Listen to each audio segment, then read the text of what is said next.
Alright, what's going on, guys? I'm going to be giving you 5 tips for how you can solo queue to champion and how you can consistently win more games while solo queuing. The first tip I'm going to give you is to use your drones like wisely.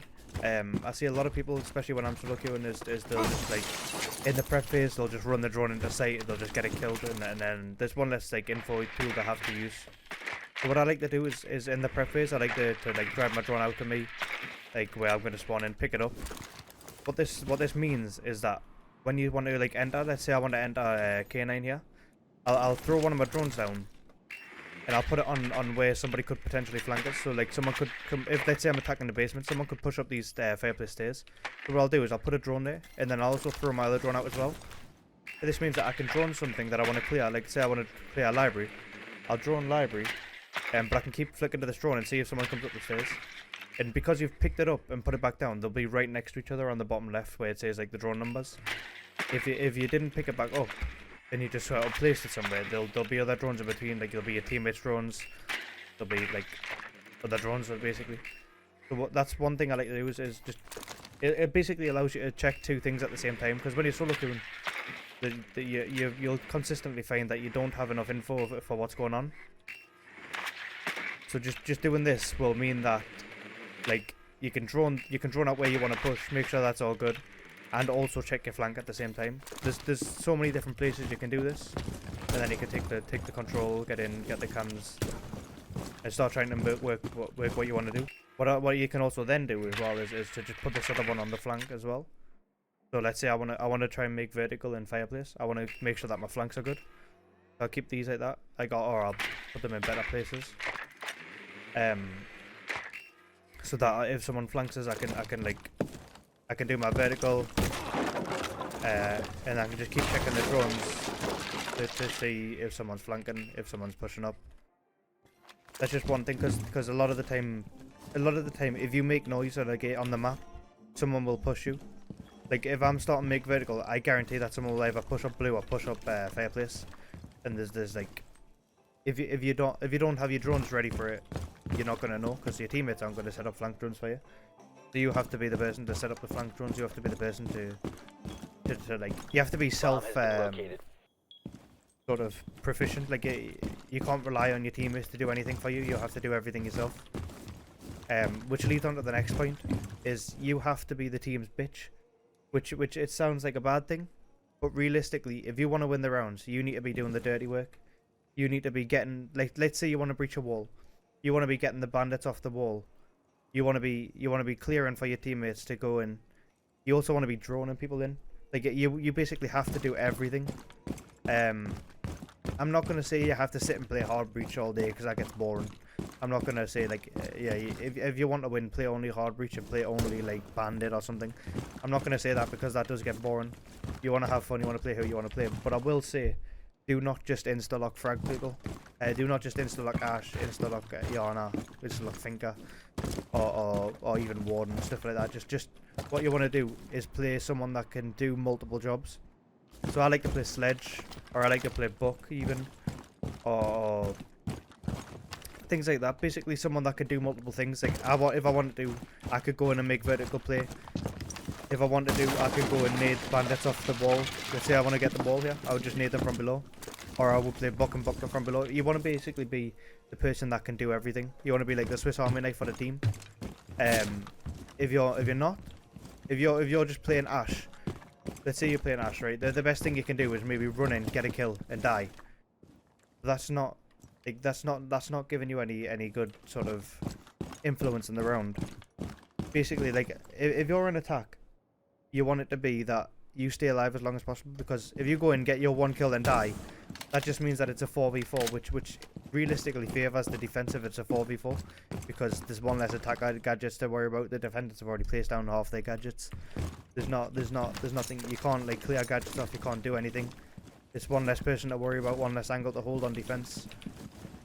So when you're attacking, you want to be the person that like takes it slowly, takes the time, takes the map control, holds the like flanks. You want to be getting the bandits off the wall. You want to basically be thinking about everything.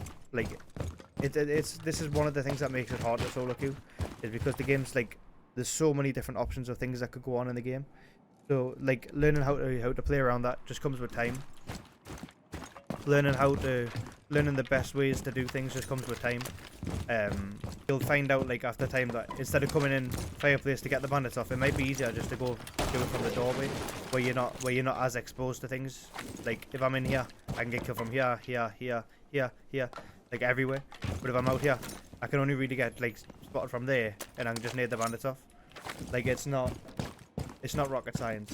You want to be doing things safely and like doing things to help your teammates. The chances are, if you're watching this video, you're probably not good enough to just spam warden and get solo queuing. You probably want to be playing more like team play ops or like flex ops or Valk, stuff like that, where you can have an impact on the round. Even like with warden, you can't, like, the only way you have an impact on the round is by running around shooting people, realistically. Alright, so the third tip I'm going to give you mainly goes for defense. You want to have sort of set strategies and set plans of how you want to play out different rounds on different sites. This like will give you some sort of consistency, because if you're doing different things every round, there's going to be different little variations and different factors that'll get you killed or that'll win you a round, and it's not like reproducible. But if you consistently do the same strategies, you'll get better at playing them. You'll figure out how people try to counter them. Let's say, for example, I'll give you one of my little like strats that I like to do when I'm solo queuing. It's to play as army, defending the top floor. So you'll make holes here. You'll get your teammate with a shotgun maybe to make holes here. You'll reinforce this, and essentially like you'll put a barrier here. You'll put a barrier here. I'm just like quickly putting them down so I can get to the next part. But yeah, you'll find that once, like, I've only put down 3 of the barriers right now, but once you figure out like, okay, so how do people try and counter us when I'm here? There's a pixel on this window they might try and use to kill you, or they might nade you from down here, like nade you from below. Things like that you'll learn from rerunning the same strategies, or they'll get you from here, and then that's where you have to figure out, how do I counter that? Okay, so if they kill me from here, I can potentially just put a barrier here to stop the angle from killing me from the roof. Because obviously out here there's an angle on the roof that people like to sit on and hold that top fireplace. So if people like to do that, the next round you play, you can do that and counter it. That's basically the main point I'm getting at, is you want to be consistent with how you play in terms of the strategies that you use, because the more variation creates chances for like inconsistencies. If you're used to running the same strat every time, you know exactly how to play around it. Whereas the attackers that are trying to attack against it, they may not have seen this before. I mean, these sort of zombies people will have seen because they're pretty common. But like generally, if you have an idea for how you want to play the round, you will, like, if you fully understand the ins and outs of each round and each strategy that you're trying to play, you'll be better like equipped to actually win more rounds solo queuing. So yeah, that's the third point, is to basically just keep running the same sort of ideas and same strategies. If you're unsure of what kind of strategies you can use, I typically will daily upload different strategies that I like to use when I'm solo queuing on my TikTok. So if you go and follow that, the link will be in the description, and you'll be able to see how I like to set up sites and how I like to play, and you can potentially use them in the game. But I will also say that the strategies that work for me may not work for you in your rank, because the lower ranks or different ranks even have different ways of doing things, and like, for example, if I do this stuff in high rank games, but in combat they may not even try and take library control. Like, high rank players know that library control is good, so then you can start taking fireplace, start taking the breach and stuff like that. But in combat, people might just run up solarium stairs, or run up piano, jump in bathroom, come up library stairs even, stuff like that. So find out what works for you is best. But if you want some sort of ideas or things you can try out, then you can check out my TikTok or even the full guides for his army on different maps that I'll do on my YouTube. The fourth tip that I'm going to give you is about mental. Realistically, solo queuing is a mental war, because you will find that you're potentially playing against 5 stacks every game, and your teammates aren't really knowledgeable on what to do. You'll find that your teammates are probably useless half the time. You might get games where your teammates are doing alright, you might get games where your teammates are shooting people, but a lot of the time you find that your teammates don't really know what they're doing.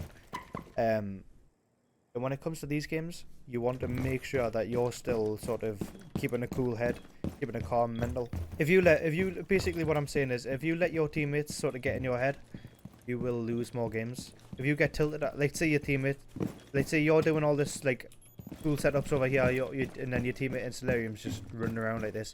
Your teammate in Solarium's just going, okay, I'm gonna peek this, I'm running down Solarium. Oh, I'm dead, I've just died at this window. Oh no, I'm dead. Like, and then you're sitting there going, "What? I'm holding all this map control. My teammates just went and died. Like, what's the use?" Like, you can't let stuff like that get in your head and tilt you. Essentially, you need to be a rock. And I'm not talking about Dwayne. You need to be the mental rock. You need to be like calm and collected whenever things happen. Because typically when you play against the 5-stack, you'll think, oh, this game's just unwinnable. I'm playing against a champion 5-stack, top 50 in the game champion. Like, how am I gonna win this game, man? I'm just not so lucky. And a lot of the time you won't win them games, but like keeping a cool head will mean that you still give it your all. You still try and win the games. You still try and sort of win rounds that are unwinnable. You still give it your best shot. Because essentially, if you give up, it's the same as just running out of the map and dying. It's literally the same as just throwing, like, just C4ing yourself or impacting yourself. There's no reason why you should give up. Each game is winnable, even if you're playing against 5-stacks, even if you're playing against pro league players, even if you're playing against cheaters. Sometimes they're winnable.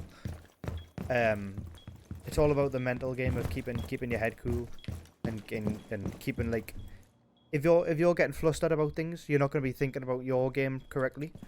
So you're going to play worse because you're sitting there going, instead of thinking about, like, let's say I'm holding this position, instead of thinking about, okay, where can they kill me from? Can they come up cool? Can they come up blue? Can they come up fireplace? Is there a knock just lurking in garage? Or can they kill us from this fireplace door? You're thinking about, oh, what the fuck's he doing? Why has he died? Why is he just throw away his life for? And then, oh, I'm dead because I wasn't thinking about it. Like, you need to be calm. You need to be cool. The final tip I'm gonna give you is you need to be warm before you go into a game. You can't just get on, expect to carry.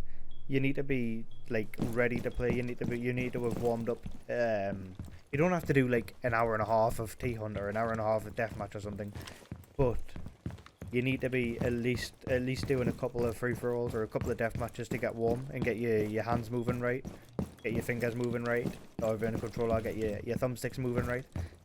Basically, essentially, like, back when I used to play this game competitively, there was no deathmatch or anything like that. So all I had was T-Hunt, but I would play like, I wouldn't play that much even. I would play maybe 3-4 T-Hunts on the sort of the same map. Or like Old House, or on a Presidential Plane, Disarm Bomb, and you get used to, like, you get your fingers warm basically, and you get ready to play. Because if you go in cold, like not ready to play, not warmed up, you're not gonna consistently be able to carry. You might have a good game, but if you want consistency, you need to be warm every game you play. You need to be warmed up, and that goes for if you have like a bad game or something. Just take a breather, like stop for a minute, play a couple of death matches, and then get back into the swing of things.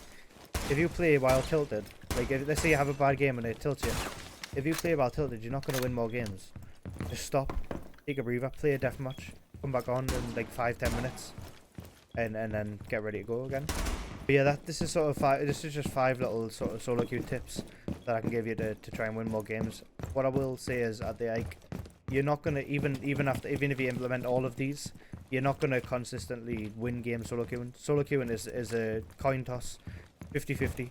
You might lose it, you might win it, but winning, like, using sort of some of these tips that I've said, you will have better consistency. You will have better consistency. You'll find that games that were losable are now winnable. But obviously it's not an instant success. You're not going to instantly become the best player in the game. You're not going to instantly solo queue the top 5 champ. It's a grind. It is a grind. But just keep your head in the game and keep playing. Like keep cool. Don't tilt. If you enjoyed watching, make sure you drop a like. I'm gonna do more videos like this. If you want more solo queue tips or even 5-stack tips, then drop a comment down below what you would like to see. Happy to make videos kind of on any topics. So yeah, enjoy in a bit, fellas.